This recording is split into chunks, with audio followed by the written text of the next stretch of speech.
Bismillahirrahmanirrahim. Assalamualaikum warahmatullahi wabarakatuh. Innal hamdalillah nahmaduhu wa nasta'inuhu wa nastaghfiruh wa na'udzu billahi min shururi anfusina wa min sayyiati a'malina.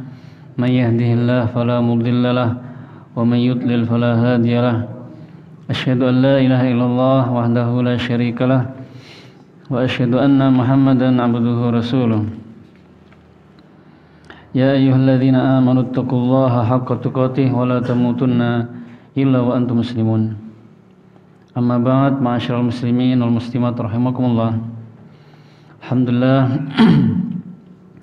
segala puji bagi Allah Subhanahu wa taala yang telah melimpahkan banyak kenikmatan kepada kita, terutama nikmat iman, Islam dan kesehatan, sehingga pada malam hari ini kita bisa hadir di Masjid Al-Furqan ini untuk mengkaji atau membahas kitab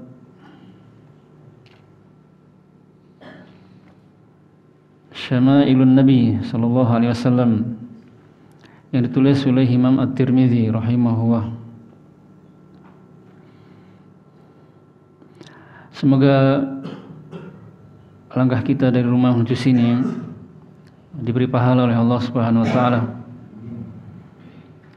dan semoga dosa-dosa kita diampuni oleh Allah Subhanahu wa taala. Salawat dan salam semoga tercurahkan kepada Nabi kita Nabi Muhammad sallallahu alaihi wasallam beserta keluarganya, para sahabatnya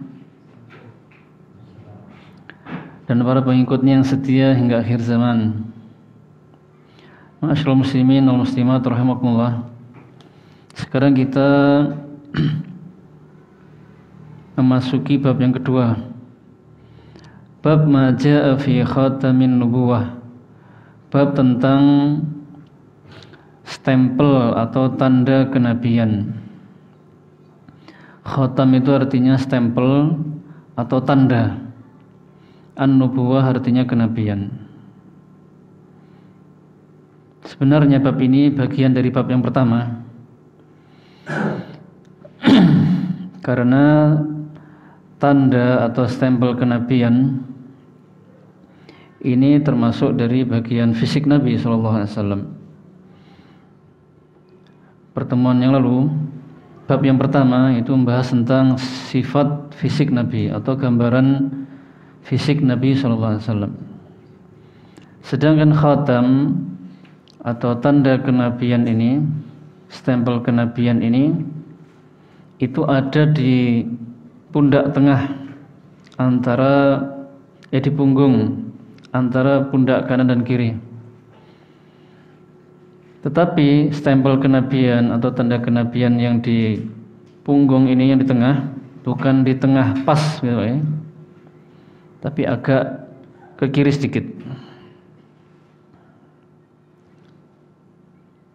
Nah, sebagaimana beliau itu tidak terlalu tinggi tapi tidak pendek, beliau itu sedang-sedang, tapi sedangnya itu agak tinggi sedikit di atasnya lagi. Wallahu a'lam, kata para ulama, di antara hikmah bahwasanya tanda kenabian itu berada di tengah tapi agak ke kiri karena itu lebih dekat kepada hati. Dan stempel atau tanda kenabian yang di atas punggung atau pundak ini itu adalah sepotong daging atau gumpalan daging yang menonjol di pundak ini, yang ukurannya seperti telur merpati, seukuran telur burung merpati. Telurnya kecil, Pak ya. Burung merpati itu, kalau burung merpati di Madinah itu lebih kecil dari burung merpati di Indonesia.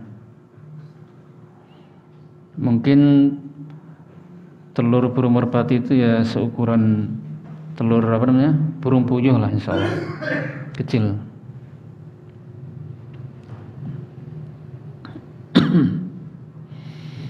Kemudian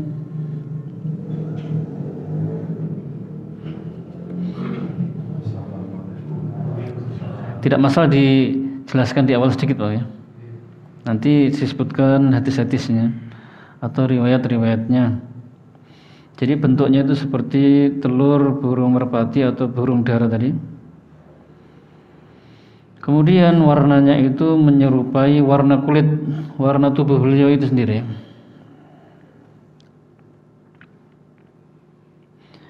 Dan dia bukan lurus dengan pundak, bukan, jadi tubuh beliau itu bukan lurus, tapi bagian sininya memang agak menonjol. Kemudian para ulama sepakat bahwasanya stempel atau tanda di pundak itu adalah tanda kenabian, bahwasanya beliau itu seorang nabi. Tetapi para ulama berbeda pendapat. Apakah tanda kenabian yang menonjol itu, yang di pundak beliau itu ada sejak beliau lahir, maksudnya sudah ada sejak dari awalnya, atau munculnya adanya itu ketika beliau sudah umur berapa begitu. Namun pendapat yang rajih, pendapat yang kuat, yang berdasarkan dalil-dalil, bahwasanya tanda kenabian itu muncul ketika beliau berumur 4 tahun bersamaan dengan kejadian pembelahan dada. Jadi ketika beliau berumur 4 tahun, malaikat Jibril menemui beliau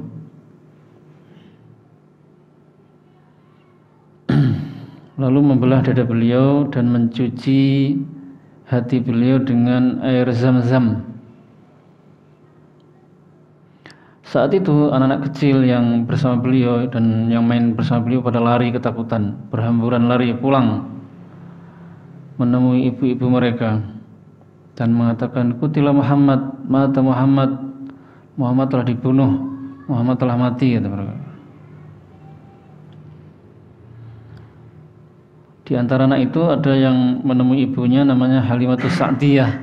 Halimah Sa'diyah itu dulu yang mengasuh Nabi.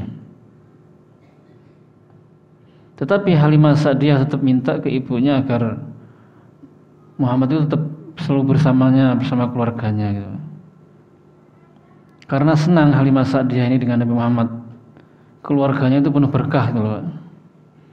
Rizki melimpah, kemudian kebahagiaan dan ketenangan itu terus menerus. Akhirnya Halimah Sa'diyah segera mencari Nabi Muhammad dan akhirnya menemui Nabi Muhammad. Wajah beliau dalam keadaan pucat dan dada beliau itu ada bekas belahan dan seperti jahitan.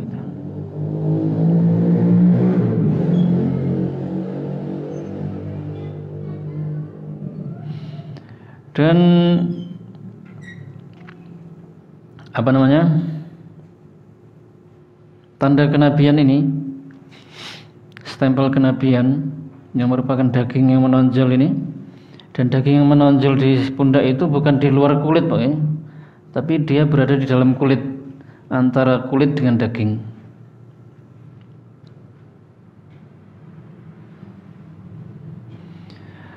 Pemberitaan, pengkabaran tentang tanda ini itu bukan hanya dikabarkan oleh Rasulullah dalam hadis beliau, tapi juga dikabarkan oleh kitab-kitab samawi dahulu. Seperti dalam kitab Taurat, Injil, itu juga diberitahu bahwasanya nanti akan ada nabi terakhir namanya Ahmad atau Muhammad. Nah, di antaranya memiliki ciri-ciri itu, tanda kenabian itu. Dan nanti ada hadisnya, hadis yang ke-21, diceritakan bahwasanya Salman Al-Farisi, seorang Persia yang kebanyakan penduduknya itu orang-orang Majusi, beragama Majusi. Namun ada yang beragama lain seperti Nasrani. Nah, sebelum Salman Al-Farisi itu masuk Islam, dia itu mendatangi guru-gurunya, menjenguk lah istilahnya begitu. Guru-gurunya banyak. Kemudian pas di guru terakhir, Salman Al-Farisi mengatakan, wahai guru, keadaanmu sudah parah seperti ini gitu. Nah, misalnya engkau meninggal duluan, nah, saya nanti berguru pada siapa gitu. Maka gurunya mengatakan, sekarang ini sudah tidak ada lagi orang yang pemahamannya lurus seperti saya gitu. Gurunya ini orang Nasrani Pak, orang Kristen, tapi pemahamannya masih lurus, mengakui Nabi Isa itu sebagai Nabi, bukan Tuhan atau anak Tuhan. Istilahnya kalau orang Islam itu salafinya lah begitu. Tapi dia salafi Kristennya aja begitu, yang akidahnya masih murni gitu. Nah, sekarang ini sudah orang-orang pada rusak dan pemahaman yang masih murni seperti pemahaman saya ini sudah tidak ada gitu. Sekarang sudah saatnya muncul zaman akhir kenabian. Maka kamu cari dan datangi Nabi tersebut, orang tersebut. Dia tinggal di kota yang paling banyak pohon kurmanya. Kemudian ciri-ciri lainnya adalah dia tidak menerima sedekah, tapi dia menerima hadiah. Dan di pundak tengahnya itu ada stempel atau tanda kenabian. Akhirnya Salman Al-Farisi begitu bersemangat, dan dia sangat kaya sebenarnya. Akhirnya dia menjual segala barang-barangnya supaya bisa bertemu dengan Nabi Muhammad SAW. Singkat cerita, intinya akhirnya dia sampai ke Madinah, dan di Madinah kota yang paling banyak kurmanya. Lalu menemui Nabi, diberi sedekah tidak menerima, diberi hadiah menerima, tinggal satu lagi nih tanda kenabian nih. Akhirnya melihat juga tanda kenabian di pundaknya, langsung beriman setelah itu.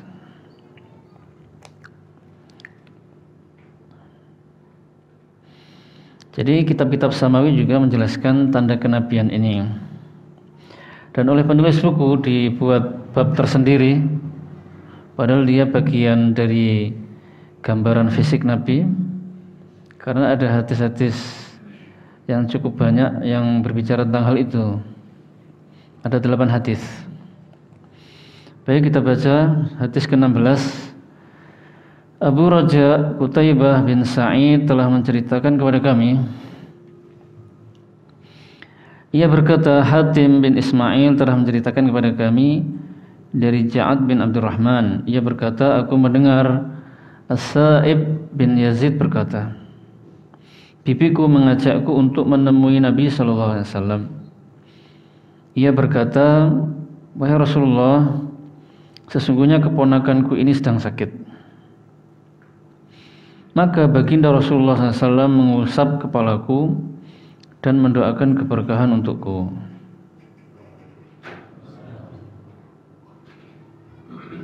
Kemudian Rasulullah SAW berwudu dan aku meminum bekas air wudunya.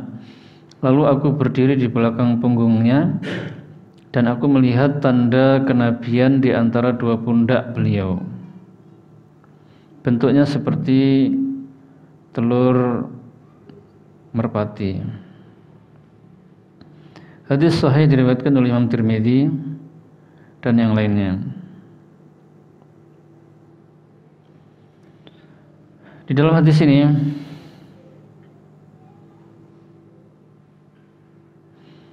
As-Sa'ib bin Yazid, seorang sahabat Nabi, berkata bahwasanya bibinya dia mengajaknya untuk menemui Nabi. Dan bibinya As-Sa'ib bin Yazid ini berkata kepada Rasulullah, wahai Rasulullah, sesungguhnya keponakanku ini sedang sakit. Dan disebutkan dalam sebuah riwayat bahwasanya dia sedang sakit kakinya. Intinya kakinya sakit lah Pak. Wallahu alam sakit apa. Pokoknya sakit. Kemudian bibinya As-Sa'ib ini meminta kepada Rasulullah agar Rasulullah mendoakannya. Maka Rasulullah SAW mengusap kepalanya dan mendoakan keberkahan untuknya.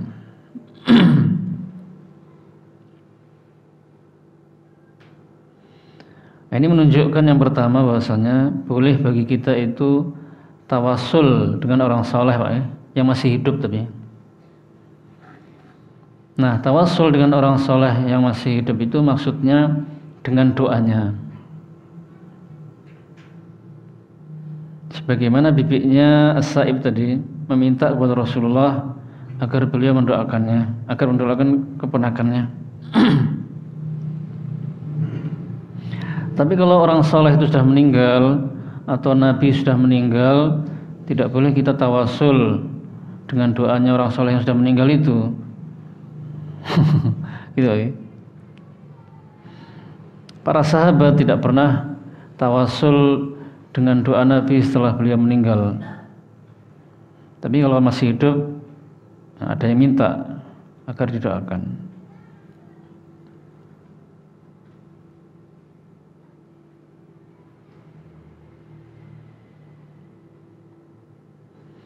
Kemudian yang kedua, Rasulullah mendoakan Yazid tadi, As-Sa'ib bin Yazid,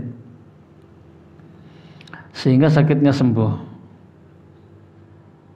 Dan berkah doanya itu Rasulullah mendoakan keberkahan sehingga As-Sa'ib bin Yazid ini Pak umurnya sangat panjang, sampai 96 tahun, sangat panjang. Dan sampai tua itu sehat, selalu sehat, badannya tegap, matanya itu juga masih enak untuk melihat, telinganya mendengar itu juga masih jelas seperti anak muda. Badannya tegap, juga kuat.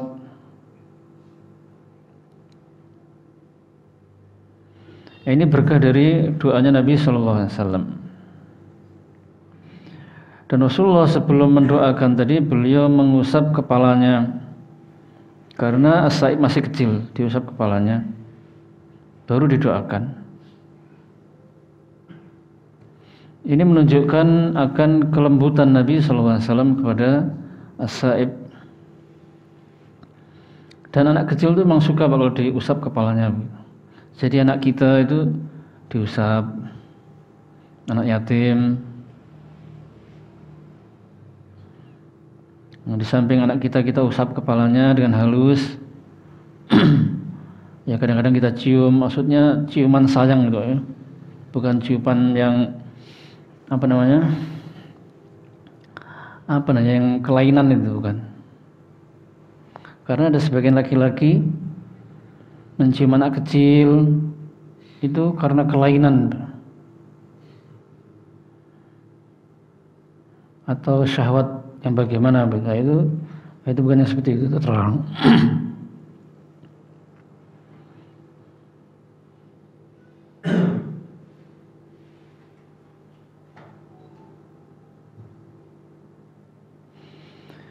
Kemudian As-Sa'ib bin Yazid menceritakan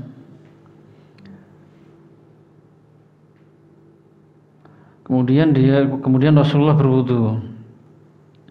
Rasulullah SAW berwudu dan aku meminum bekas air wudunya Yazid. As-Sa'ib bin Yazid itu minum air bekas wudu Nabi Pak.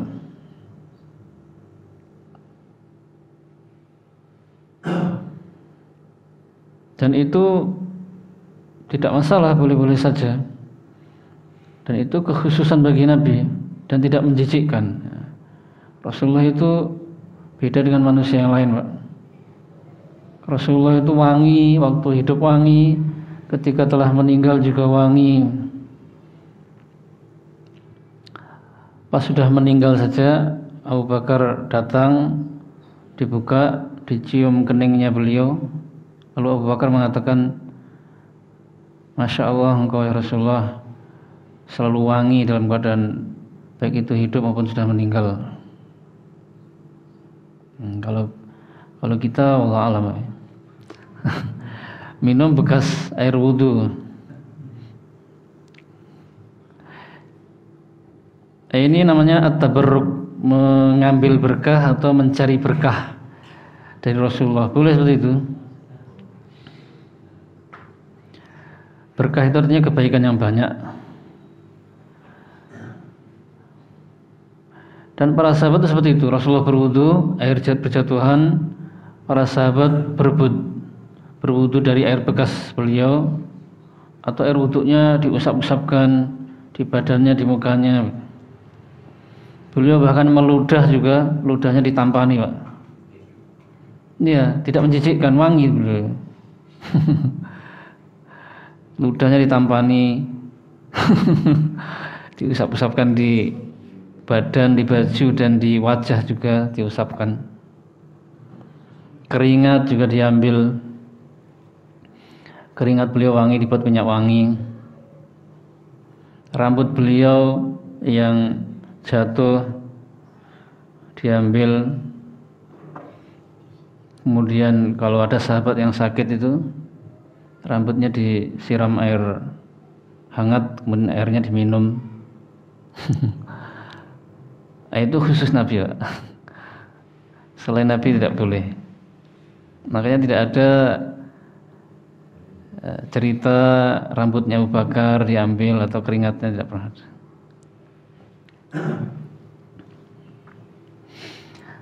Namun sekarang ya sebagian orang ada yang aneh, Pak. Sebagian kiai minum bekas minum saya ini berkah.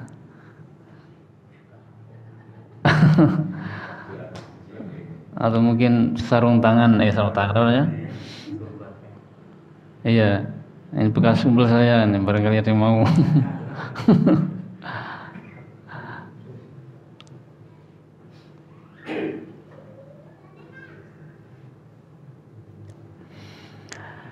Nah, namun keberkahan itu ketika beliau masih hidup, tubuh beliau kemudian. Tapi ketika beliau sudah meninggal, maka tidak ada lagi datang ke kuburan, usap-usap kuburan, atau mengambil tanah di kuburan beliau dianggap berkah, tidak ada. Tapi kalau seperti rambut masih ada tadi, yaitu walaupun beliau sudah meninggal tetap mengandung berkah, Pak, ya. Tapi insya Allah rambut beliau sekarang sudah tidak ada. Kalau ada berita-berita rambut rambut Rasulullah itu wallahu alam, itu bisa jadi ya benar atau tidak wallahu alam, ditinggalkan saja. Yang penting tugas kita sekarang itu mencintai beliau dan mengamalkan sunnah-sunnah beliau, itu sudah.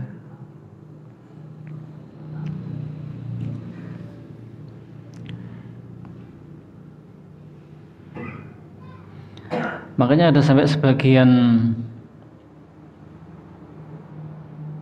ya orang kafir itu sampai heran melihat Rasulullah dan para sahabatnya itu. Kok sahabat-sahabat beliau itu sampai mengagungkan seperti itu? Padahal raja-raja yang kafir yang diagungkan itu tidak sampai seperti itu. Mereka begitu mencintai Rasulullah, mengagungkan dan lain sebagainya sudah. Kemudian As-Sa'ib bin Yazid mengatakan, setelah itu aku berdiri di belakang punggung beliau.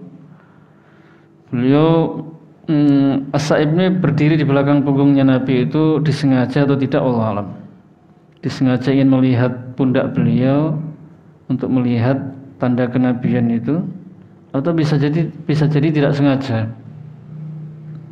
Memang dia sedang di belakang, lalu melihat tanda kenabian itu, gitu, yang ada di pundak beliau itu. Dan katanya bentuknya seperti telur merpati.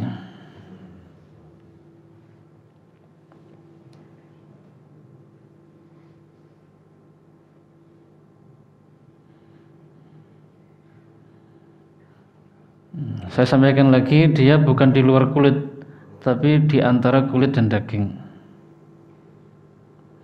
Tapi jangan dianggap benjol gitu jelek Pak ya, tidak, bagus. Karena fisik beliau paling sempurna. Itu hanya ungkapan sahabat tadi menggambarkan bentuknya gitu. Persisnya ya wallahu alam. Intinya kurang lebih seperti itulah. Hadis ke-17, Sa'id bin Yaqub At-Taliqani telah menceritakan kepada kami. Ia berkata, Ayyub bin Jabir telah menceritakan kepada kami dari Simak bin Harb. Dari Jabir bin Samurah, ia berkata, aku melihat tanda kenabian di antara dua belikat Rasulullah SAW. Bentuknya berupa benjolan merah sebesar telur burung merpati. Hadis dhaif karena ada Ayyub bin Jabir bin Sayyar. Hadisnya dhaif karena ada salah satu perawinya tadi Pak ya, namanya Ayyub bin Jabir. Tapi ada jalur yang lain, ada sanad yang lain, hadisnya sama, matannya itu sama, cuma beda perawi-perawinya, jalurnya jalur yang beda, dan derajatnya sahih. Sehingga hadis ini maknanya sama dengan hadis yang sahih. Memang buku ini tidak seluruh hadisnya sahih Pak. Ada hadis yang sahih, ada yang dhaif. Tapi rata-rata hadis yang dhaif itu didukung atau dikuatkan oleh hadis yang sahih. Atau maknanya tidak bertentangan. Dan juga hadis-hadis yang dhaif itu kaitannya dengan sirah, insya Allah tidak masalah.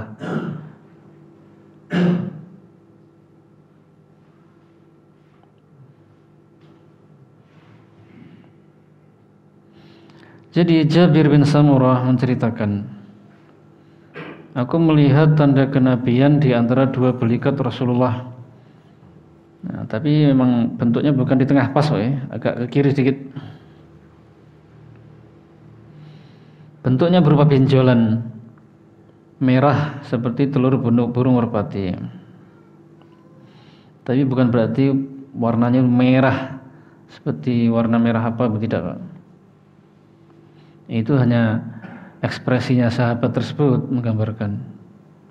Tapi yang benar warnanya sama dengan warna tubuhnya beliau. Hadis berikutnya, hadis ke-18, Abu Mus'ab Al-Madini telah menceritakan kepada kami, ia berkata, Yusuf bin Al-Majishun telah menceritakan kepada kami dari bapaknya, dari Asim bin Umar bin Qatadah, dari neneknya Rumaisah radhiyallahu anha, ia berkata, aku mendengar Rasulullah SAW, sekiranya aku mau mencium tanda kenabian di antara dua belikatnya, tentu aku bisa melakukannya, karena dekatnya jarak beliau denganku. Beliau bersabda kepada Sa'ad bin Mu'adz Al-Ansari di hari meninggalnya, Arsy Ar-Rahman berguncang karena kematiannya. Hadis hasan diriwayatkan oleh Imam Ahmad.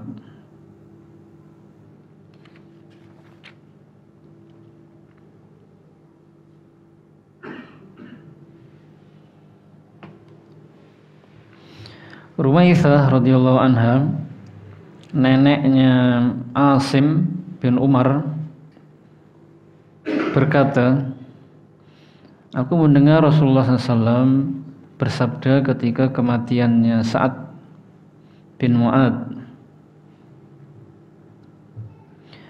di hari meninggalnya, bahwasanya arsy Allah Subhanahu wa taala itu bergoncang karena kematiannya. Jadi arsy Allah Subhanahu wa taala bergoncang karena kematiannya Sa'ad bin Mu'adz Al-Ansari. Bergoncangnya itu bergoncang karena senang, bahagia, Pak.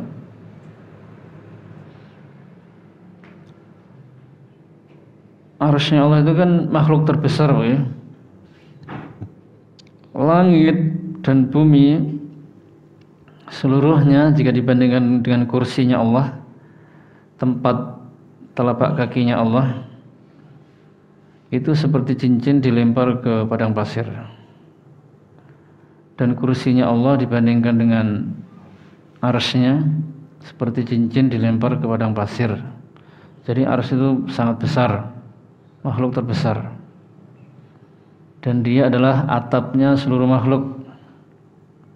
Tetapi ketika Sa'ad bin Mu'adz meninggal ini, dia berguncang Pak, bergetar bergoncang karena bahagia saat meninggal dan ruhnya akan diangkat ke atas.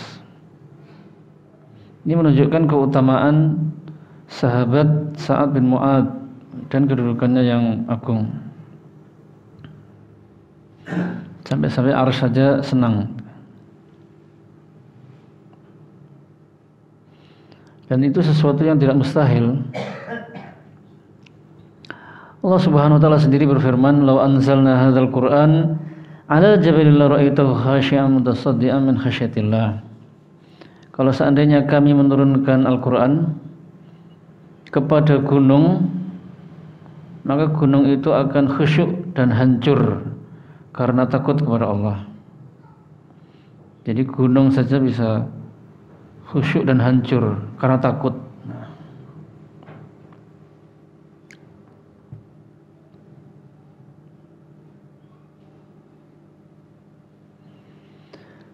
Dan Allah Subhanahu wa taala bersemayam di atas arsy. Ar-Rahmanu 'alal arsy istawa. Yang Maha Pengasih bersemayam di atas arsy. Istawa maknanya adalah ala wartafa'a wastaqarra. Menetap tinggi di atas, menetap tinggi di atas. Tinggi di atas dan menetap. Kita wajib mengimani hal tersebut, dan dalil-dalilnya banyak sekali dari Al-Quran. Ada 7 ayat yang lafadznya itu sama, istawa ala. Kita wajib meyakini Allah bersemayam di atas arsy sesuai dengan keagungannya dan sesuai kesempurnaannya, tidak serupa dengan bersemayamnya makhluk. Dan seseorang yang mengingkari bersemayamnya Allah di atas arsy, yang terjadi padanya apa? Yang terjadi adalah dia akan memiliki salah satu akidah yang paling rusak di antara akidah-akidah yang rusak. Seseorang yang mengingkari bersemayamnya Allah di atas arsy, yang pertama, dia akan berakidah atau meyakini Allah itu di mana-mana.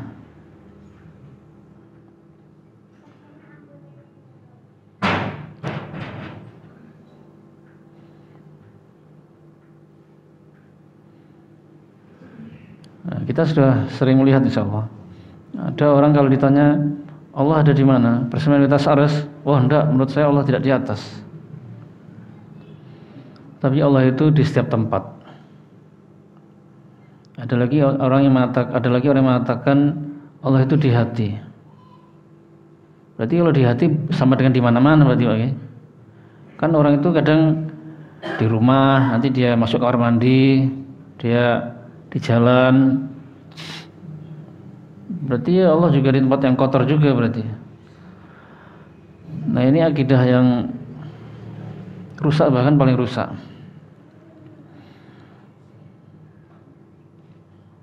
Atau Allah berada di hamba-hamba tertentu, ya tetap saja Allah berarti di mana-mana.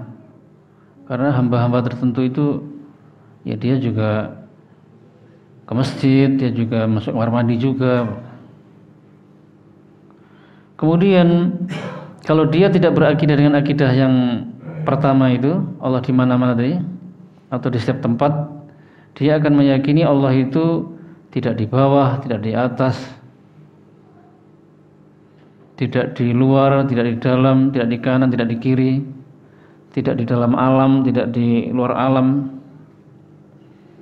Berarti dia sama dengan mensifati Allah itu dengan tidak ada, kan gitu Pak ya?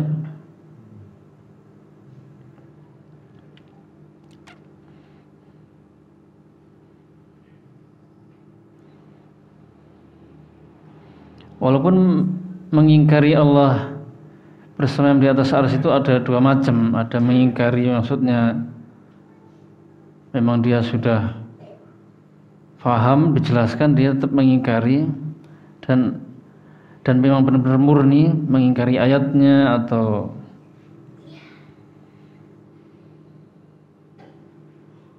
ada lagi yang mengingkari itu maksudnya merubah maknanya. Tapi yang merubah makna ini kalau sudah ditegakkan hujjah kepadanya dan tidak ada penghalang-penghalangnya, maka dia bisa dikafirkan juga. Maka dia kafir ketika syubhat-syubhatnya sudah dimusnahkan, dibantah. Kok masih mengingkari, maka kafir. Maka dia kafir.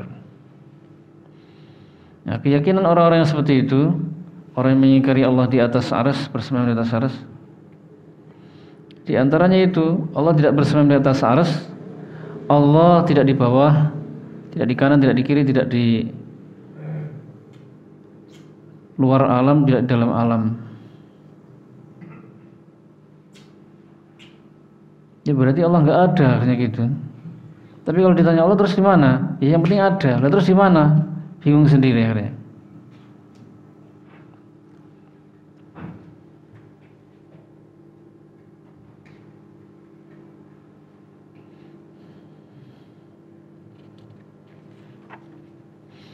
Kemudian Rumaisah ini neneknya siapa? Asim bin Umar ini berada di dekat Nabi, Pak.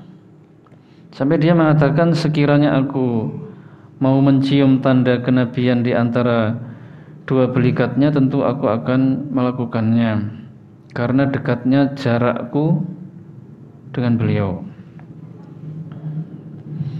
Bukan berarti mau mencium beneran gitu ya, karena dia perempuan.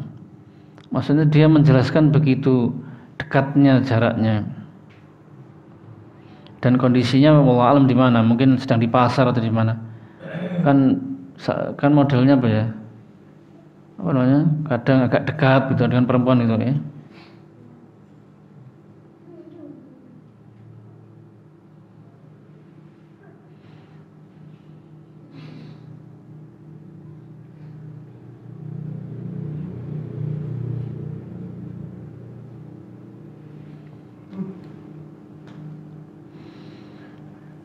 Hadis ke-19, Ahmad bin Abdah Ad-Dabbi, Ali bin Hujr dan selain keduanya telah menceritakan kepada kami, mereka berkata, Isa bin Yunus telah menceritakan kepada kami dari Umar bin Abdullah Maula Ghufrah berkata,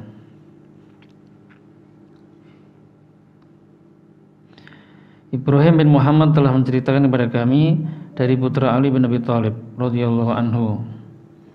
Ia berkata, apabila Ali menceritakan sifat-sifat Rasulullah sallallahu alaihi wasallam, maka ia akan menyebutkan hadis yang panjang.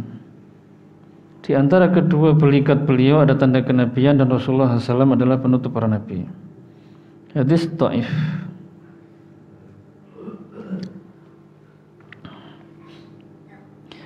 Ali bin Abi Thalib berkata, menyebutkan gambaran fisik Rasulullah SAW, dan hadisnya panjang, Pak. Makanya disingkat oleh Imam Tirmidzi ini. Hadis ini sebenarnya sudah disebutkan di bab 1 dahulu. Cuma ada tambahan sedikit. Yang mana Ali menceritakan sebagiannya saja, Pak ya. Ali menceritakan bahwasanya Rasulullah itu wajahnya berseri-seri seperti bulan purnama. Beliau sedikit lebih tinggi dari tingginya kebanyakan orang dan lebih pendek dari orang yang paling tinggi. Kepalanya agak besar, rambutnya bergelombang, tidak lurus dan tidak keriting, di belah tengah, kadang terurai ke belakang.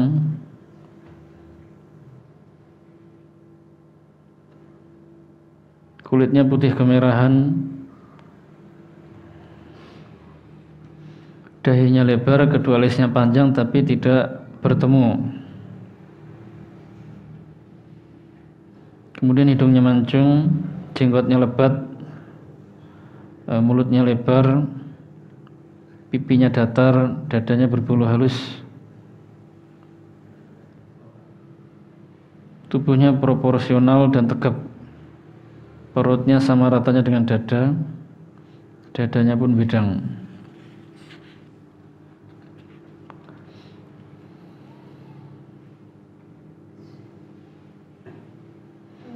Ketika berjalan tubuhnya tegap, kemudian langkahnya lebar. Ketika beliau berbicara dengan orang lain atau menoleh, itu menghadapkan seluruh tubuhnya. Dan seterusnya. Kemudian ada tambahannya gitu ya. Tambahannya adalah Ali mengatakan di antara kedua belikat beliau ada tanda kenabian.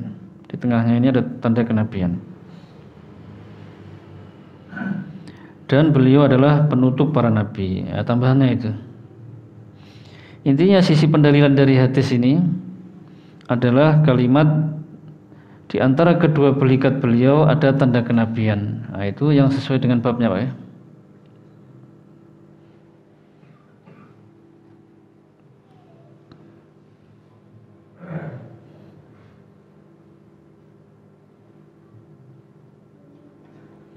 Dua hadis lagi insyaallah. Apa sudah bisa, Pak? Belum. Dua atau tiga hadis lagi lah insyaallah. Hadis ke-20, Muhammad bin Bashar telah menceritakan kepada kami, ia berkata, Abu Asim telah menceritakan kepada kami, Azwa bin Thabit telah menceritakan kepada kami, ia berkata, Ilba bin Ahmar al-Yashkuri telah menceritakan kepadaku, ia berkata, Abu Zaid Amr bin Akhtab al-Ansari telah menceritakan kepada kami. Ia berkata, Rasulullah SAW pernah bersabda kepadaku, wahai Abu Zaid, mendekatlah dan usaplah punggungku. Maka aku mengusap punggung beliau dan jari jemariku menyentuh tanda kenabian. Aku bertanya, apa tanda kenabian itu? Abu Zaid menjawab, kumpulan bulu-bulu. Hadis hasan diriwayatkan oleh Imam Ahmad.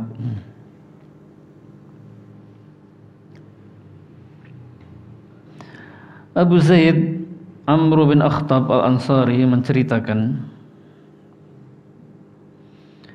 bahwasanya Rasulullah SAW pernah bersabda kepadanya, wahai Abu Zaid, dipanggilnya Abu Zaid, Pak. Bukan dipanggil Amr bin Akhtab, tapi dipanggilnya adalah kunyahnya. Ini menunjukkan kelembutan Nabi dan bagusnya beliau dalam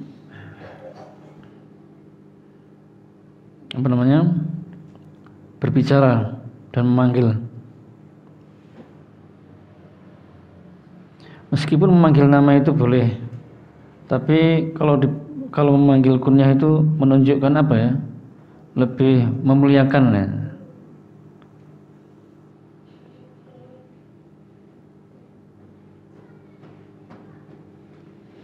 Rasulullah merintahkan, mendekatlah kepadaku dan usaplah punggungku. Maka Abu Zaid ini mengusap punggung beliau dan jari jemarinya menyentuh tanda kenabian. Dan katanya muridnya siapa? Abu Zaid ini namanya Ilba bin Ahmar al-Yashkuri tadi, yang mendengarkan cerita dari Abu Zaid langsung, aku bertanya, apa tanda kenabian itu? Abu Zaid menjawab, kumpulan bulu-bulu. Ini hanya ekspresi sahabat tadi, Pak ya. Dia menyentuh tanda kenabian itu memang ada bulu-bulunya. Tapi jangan dianggap hanya bulu-bulu semua, tidak. Karena ada hadis-hadis yang lain tadi. Dan itu tidak bertentangan. Ada sahabat yang mengatakan bentuknya seperti apa tadi? Telur burung merpati. Kemudian lagi mengatakan benjol tadi, warnanya merah, maksudnya warnanya seperti tubuh beliau. Kemudian berarti ada bulu-bulunya, bulu-bulu halus di sekitarnya. Namun bukan berarti jangan dibayangkan jelek, Pak, ya. Tetap itu indah.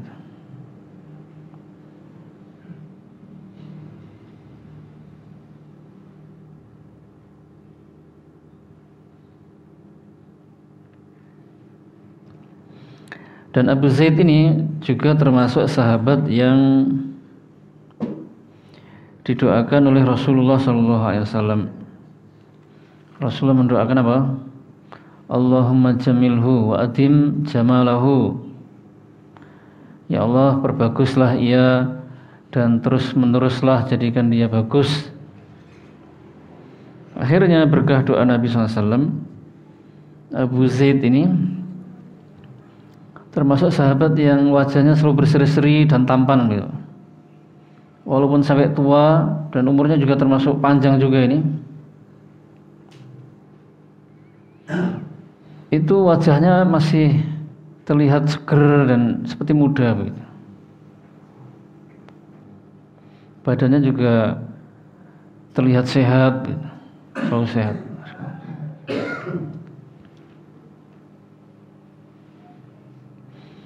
Apakah kita bisa mendapatkan keserian wajah, nah? Kemudian ketampanan juga dan fisik yang sehat? Bisa, Pak.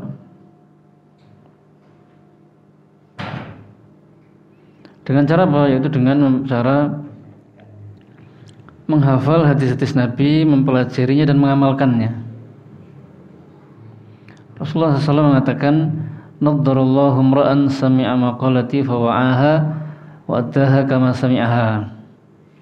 Semoga Allah memperindah, mencerahkan wajah seseorang atau setiap orang yang dia itu menghafal Naddarallahu mar'an sami'a maqalati, yang mendengar perkataanku, berarti hadis beliau, ya.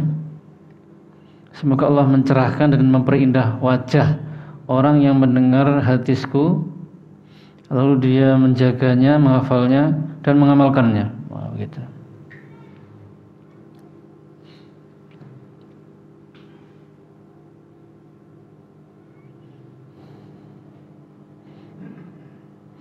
Makanya ada sebagian orang itu yang selalu berpegang teguh pada sunnah Nabi, berarti dia mengamalkan dan mempelajari, walaupun sudah tua itu masih kuat seperti anak muda. Wajahnya juga seger, wajahnya itu terlihat tampan terus. Nah, saya pernah menemui orang-orang seperti itu, walaupun sudah tua itu wajahnya itu kok kulitnya itu kayak masih bagus, fresh gitu ya. Walaupun tidak senyum itu kok menyenangkan gitu. Apalagi senyum itu tambah semakin menyenangkan. Sepertinya tidak pernah cemberut tuh.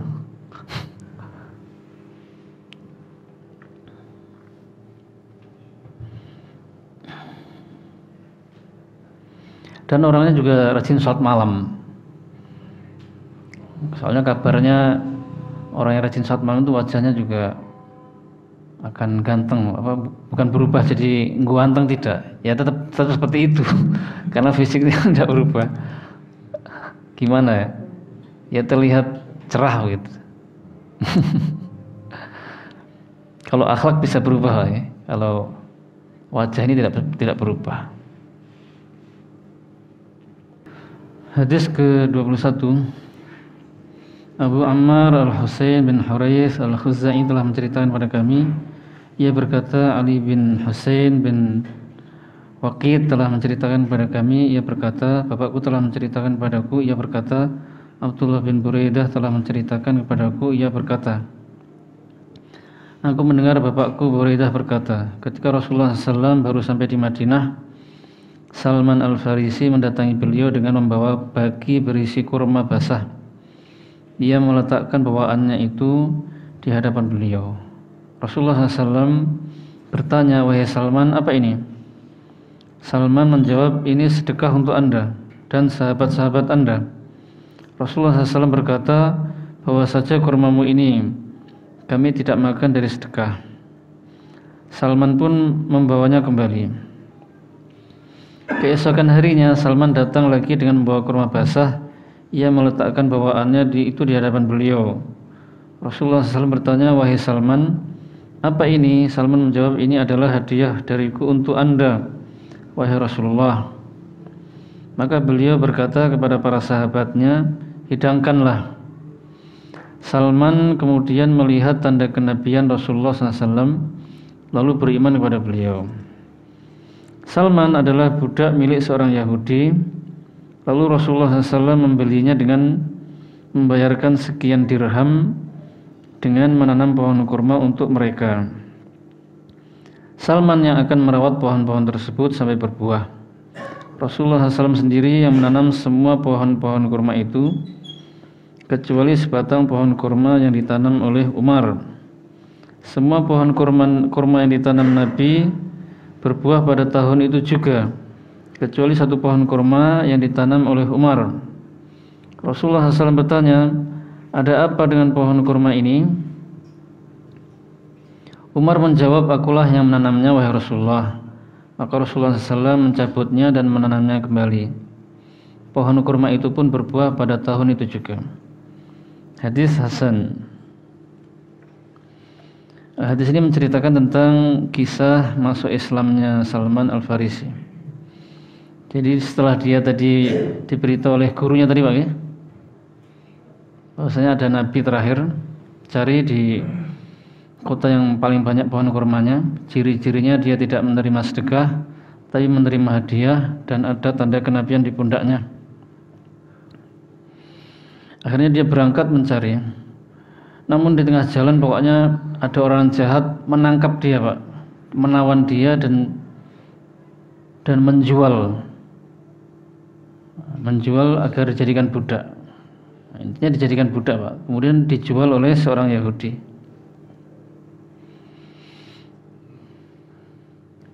Namun tetap Salman mencari tahu tentang Nabi Muhammad itu. Akhirnya bertemu dengan Nabi, dan Salman itu intinya sudah menceritakan kepada Nabi kalau dia itu seorang budaknya Yahudi dan dia membawakan sedekah, tapi tidak mengatakan sedekah ya. Kurma basah yang ditaruh di bagi dibawa ke hadapan beliau, lalu beliau bertanya, "Wahai Salman, apa ini?" Maksudnya apa ini, bukan buah apa ini, bukan Pak ya? Maksudnya untuk apa ini, maknanya begitu. Barulah Salman mengatakan, "Ini sedekah untuk Anda dan sahabat Anda." Rasulullah mengatakan, "Bawa saja kurma ini." Namun dalam riwayat yang lain Rasulullah mengatakan, "Bawalah kurma ini, kami tidak makan dari sedekah." Dalam riwayat yang lain itu maksudnya kasihkan ke sahabat saya saja, sedangkan saya tidak makan sedekah. Kemudian esok harinya Salman membawa bagi lagi, isinya kurma basah lagi, karena tanda pertama sudah didapatkan Pak ya. Oh ini tidak menerima sedekah ini. Oh, saya mau cari tanda yang kedua nih, kalau memang dia seorang nabi. Akhirnya dibawakan bagi isi kurma basah. "Apa ini wahai Salman?" "Ini adalah hadiah untuk Anda." Baru diterima dan dihidangkan makan bareng-bareng gitu ya. Tinggal satu tanda. Akhirnya yaitu Salman akhirnya menemukan tanda kenabian tersebut. Akhirnya dia masuk Islam. Dan Rasulullah semangat untuk memerdekakan Salman supaya tidak jadi budak lagi. Akhirnya mendatangi orang Yahudi itu dan membayar dengan beberapa dirham. Tapi orang Yahudinya masih kurang, ingin nambah syarat tambahan lagi, yaitu agar Salman menanam tunas-tunas kurma, Pak. Dalam riwayat itu disebutkan 200, dalam riwayat yang lain 300 kurma. Akhirnya Rasulullah SAW bersemangat dan minta tolong kepada para sahabat untuk membantu Salman ini. Ada sahabat yang memberi tunas kurma 5, 10, ada yang 15 dan sebagainya. Pokoknya akhirnya sampai 200 atau 300 tadi. Dan Rasulullah menanamnya semua kecuali satu. Yang satu itu ditanam oleh Umar. Dalam riwayat yang lain, satu itu yang menanamnya adalah Salman Al-Farisi sendiri. Maka hadis itu tidak bertentangan. Bisa jadi satu pohon kurma itu yang tidak berbuah sendiri, karena semua tunas kurma yang ditanam oleh Rasulullah benar-benar meletakkan dengan tangannya, itu berbuah semua pada tahun itu. Sedangkan satu pohon kurma atau satu tunas kurma yang tidak berbuah itu, nah itu maknanya bisa jadi memang dua orang itu, Umar dan Salman, yang mengurus semuanya itu, sehingga Rasul tidak ikut campur, sehingga tidak berbuah. Lalu Rasulullah SAW mencabut kurma itu dan menanamnya kembali, lalu akhirnya berbuah pada tahun itu juga. Akhirnya Salman bebas, tidak jadi budak. Inti atau sisi pendalilan dari hadis ini yang berkaitan dengan bab atau judul adalah itu tadi, Salman melihat tanda kenabian di pundak beliau. Kajian sampai sini kita akhiri. Subhanakallahumma bihamdika, asyhadu an la ilaha illa anta, astaghfiruka wa atubu ilaik. Assalamualaikum warahmatullahi wabarakatuh.